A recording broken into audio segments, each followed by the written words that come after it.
Hey y'all, how are y'all doing? So I just gotta I was thinking about how to introduce this video, how to start this video, whatever, the introductory for this video, and it just started cracking me up that I feel like I have to bring these other videos, include them in here as a stitch, because I don't want this to be purely a DEI person's point of view on tariffs. You know, the DEIs are very unqualified and unskilled. So I have to make sure I include others in this video in order for it to be taken seriously. So, so here's a DEI person's perspective on tariffs. Well, it's a little bit of my opinion, but since I'm unqualified, I'm going to include other people's opinions on this stuff. And, you know, yeah, that's where we're going to take this. So I want to make this video on the more serious note. I want to make this video because, oh shoot, the job's calling. Okay, so I'm back. So you got to answer these job calls, honey, because you don't know if you about to be able to stay for today or if you going to get booted out of your job today. So just to follow up to make sure I got my load information. So awesome. So anyway, the reason why I'm making a video about these tariffs is because I would like to say I think a lot of people have the wrong ideas about what these tariffs are, but I almost kind of don't believe that people don't understand what these tariffs are. I think people are having a selective knowledge, like they're choosing to be ignorant about the facts concerning the tariffs. But I still, for those of us who need some real clarity about it, I'm presenting these videos so you all can get a better idea of what these tariffs are, how they actually affect us, even how much money they've brought in so far, which is astronomical, the amount of money that's brought in. And it would be amazing if the amount of money that is brought in actually makes it to everyday people, the working class individuals. I'm not optimistic about that, but we're gonna check out these videos and see what's really going on with these tariffs coming right up. June, while bringing in 526 billion. What? The United States of America Government Treasury Department posted a surplus, $27 billion. See, we told you this was going to happen. We told you just wait. This was going to happen. Where did it come from? The Department of Treasury today announcing that we finally have had 1 month where the revenues that came in were over the money that went out. Guess where it came from? You got it. Tariffs. Their Treasury's monthly statement revealed that government had posted about $500 billion in outgo and outpay in the month of June, while bringing in $526 billion in revenue. The $27 billion surplus was the exact value of the receipts from, guess what? Tariffs, custom duties. So we're bringing money in. Unbelievable. Since the beginning of the year, the U.S. has brought in $108 billion in tariff custom duties. That's $108 billion. Like, let that sink in. And the tariffs have only been in place in some countries for a couple of weeks. Now you times this by all the countries and years and months, and it's going to be a huge number now. This figure is going to buoy the economy again. That's why we need a rate cut. That's why we got the taxes cut. We got to get this thing going. I told you the whole time. All the panic-ins about the tariffs, everyone's going to die, and gas was going to be $9 million, and you couldn't eat, couldn't buy an egg, and all this stuff, and your 401ks were going to collapse. It's all nonsense. It's all clickbait. All the stuff that you're getting is from the clickbaiters. So you guys saw there, that gentleman is saying that it's the clickbaiters who are selling misinformation. Now, we know misinformation is a thing. It's out there. It's real. People do it.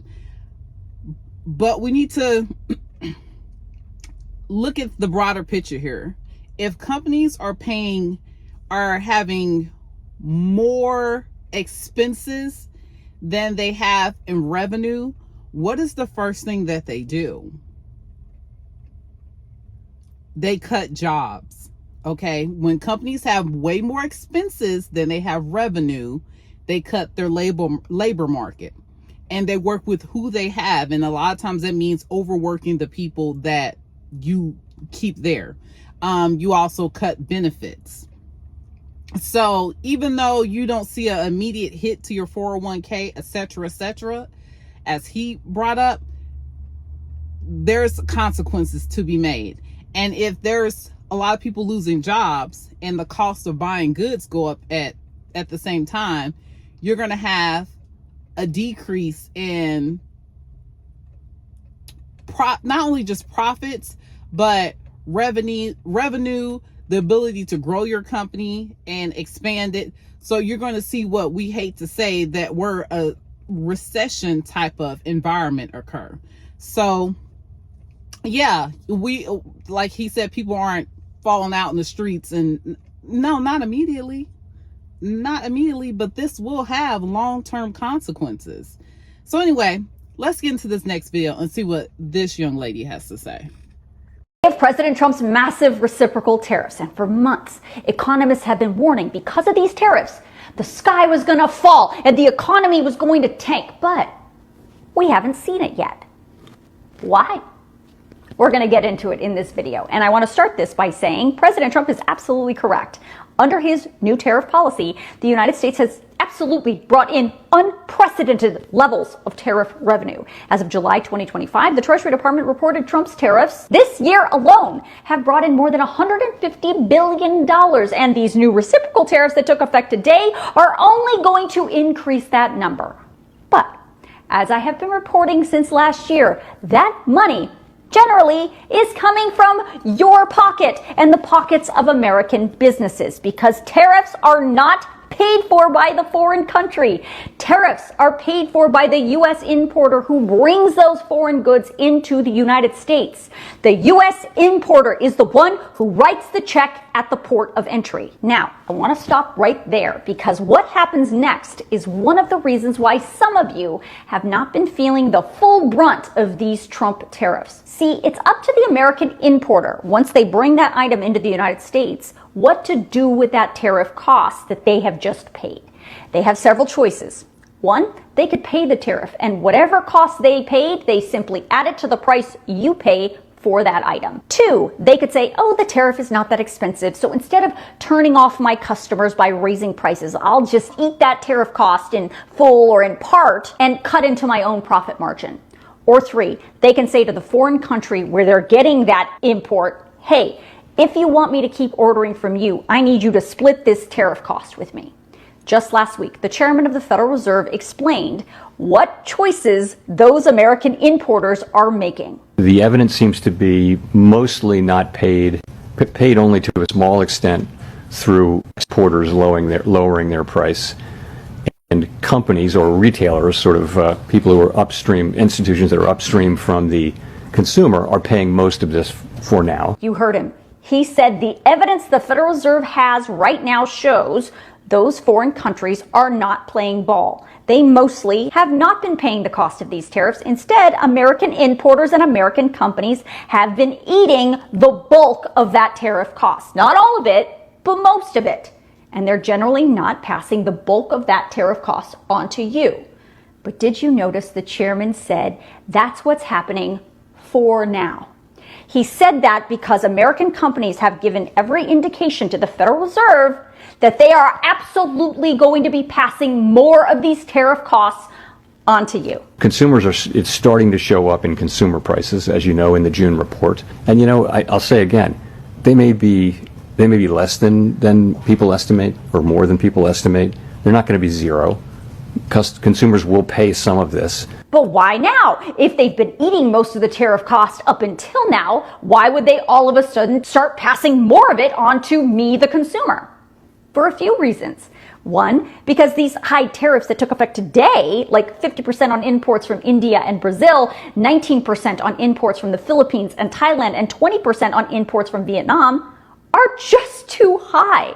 Think logically. You know how American businesses work. Do you really think, out of the kindness of their heart, that they're going to continue to eat the cost of these tariffs and cut into their own bottom line, especially at 50% or 20%? Hell, they've been passing some of the tariff costs on to you because 10 or 15% was cutting too much into their bottom line. The other reason why they're ready to start passing more of these tariff costs onto you is because up until today, Trump has been so inconsistent with these tariffs. One day they're on, the next day they're off, and that injects uncertainty into the market. And when there's uncertainty, businesses usually just stop and they don't make any sudden movements. But now that these tariff rates are in place and they know the deal, several major U.S. retailers like Walmart, Nike, Best Buy, Adidas, Stanley, Black & Decker, Procter & Gamble, Hasbro, and General Mills, among many others, have said they cannot and will not eat these tariffs anymore, and they will absolutely be increasing the price you pay for clothes, shoes, electronics, and food. How much more? Well, the Yale Budget Lab estimates in the short term, every American household will be paying $2,400 more as a result of these Trump tariffs. And when it comes to a new car, they estimate in the short term, the cost will increase $6,000. They also have this chart, which lists all kinds of goods to show you how much more you'll be paying for certain items. They say, as of today, American consumers are going to be facing an effective tariff rate of 18.6%. That is the highest rate that we have seen since 1933. That was right in the middle of the Great Depression, friends. The last reason I want to touch on for why you aren't feeling these tariffs yet is that it takes a few months once the tariff rate is actually set to work its way through the supply chain and ultimately trickle down to you. Today is the first full day of President Trump's massive reciprocal tariffs. So $152 billion, that's a lot of money. And that could be so useful and so helpful for this country. And the move to do that and get the revenue behind that is amazing, but it's at what cost? Okay, let's say at what cost? I think we have not seen the effects of the cost of that as far as our foreign relations. I know some people feel like that's not important. I'm here to tell you that's wrong. It's very important. But even more so than that, $152 billion, that means that our Medicaid, that should be able to be, at least that should be able to be restored with $152 billion. Like I said before, it's going to be really interesting to see where these billions of dollars, what they go to, instead of into just making billionaires more of a billionaire. Maybe even possibly someone's out there working to try to be the first trillionaire. I don't know if there is a such thing as a trillionaire right now. Not such thing, but if there is a trillionaire right now. But that's a lot of money. That's a lot of coin. And I would love to see how this is going to play out and how it's going to actually help the working class people. Yeah, y'all, we need to keep our ears to the pavement and see what's coming up next with this. But anyway, don't go yet. We got one last video to take you out of here. Not take you out of here, to take us out of here, to end the video, to conclude this video. Yeah, let's go with that. Where they take all the perforated pieces off the tags, but every once in a while you'll find one that still has the actual price left on it, but they're marking it up. So I went to my local Target to see if they're doing it. Take a look. Look at that. All of the tags are ripped off. Look at that. $20. $20. Wait till you see the price increase. $35. That's double. That is double. That price went up twice as much. Trump campaigned on lowering prices. We have him on video, actually, right here. If you want to bring the prices down, if you want to have a good life, vote for Trump. All of these companies are coming out and saying that they are going to massively increase the cost of their goods, including on essentials. All of these suckers are saying, that's okay, just wait, guys. Trust the plan. Trust the process. And they don't know what a fucking regressive tax system is. I gotta hand it to them, though. Only Donald Trump can cut taxes for the ultra wealthy, shift the tax burden to the working and middle classes, and raise raise their taxes, and not only are they going to be okay with it, but they're going to fucking thank him.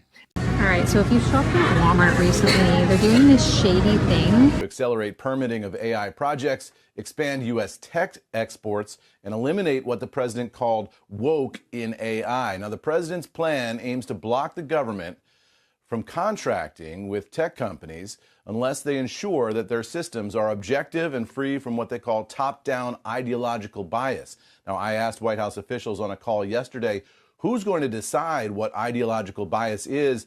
They responded that what they're mostly concerned about is eliminating diversity, equity, and inclusion values from AI. I've decided to create this brand as a response to the recent push to weaponize the term woke as the enemy to peace. The term woke has aggressively been associated with ignorance, low class, and or foolishness. For those who seek truth, here's the real meaning of woke and where it stems from originally. The initial meaning of woke meant being aware of racial prejudice and discrimination, often in the context of staying vigilant against injustice. The term woke originated with the 1920s Jamaican philosopher Marcus Garvey. Garvey emphasized unity between African Americans and the African diaspora. Woke was an insider term used to signal Black people to stay vigilant concerning racial discrimination and social injustice. The term woke has recently been expanded to include staying on the front lines of bringing awareness to all social injustice. As those in position of power and influence continue to exercise their right to oppress truth, circumvent justice, and promote division, we will do the opposite.